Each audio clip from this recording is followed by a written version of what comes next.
সকাল সকাল ঘুম থেকে উঠে পড়লাম। তারপরে এখানে আমি সুন্দর করে ঘরটাকে একটু গুছিয়ে নিলাম।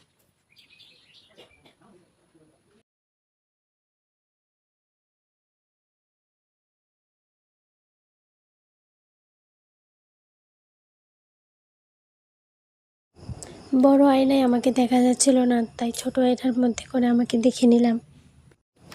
বড় মশাই অফিসে যাওয়ার সময় একটা চকলেট দিয়ে গিয়েছিল, সেটা এখন খেয়ে। সকালে ভাত খাবো না, তাই একটু ঘুগনি পরোটা করে তোমাদেরকে না দেখে চুপি চুপি খেয়ে নিলাম। তারপর দেখি আমাদের ঘরের দরজার এক কোণে একজন অতিথি এসে দাঁড়িয়ে রয়েছে। তাকে জোর করে ধরে নিয়ে এলাম। এখানে আমার পুজো দেওয়া শেষ,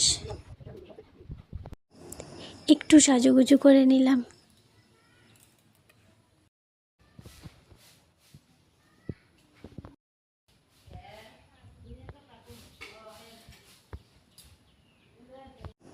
দুপুরে খাওয়ার জন্য করেছি ভাত, শুটকি বাটা, পটল আলুর ঝোল, ডাল।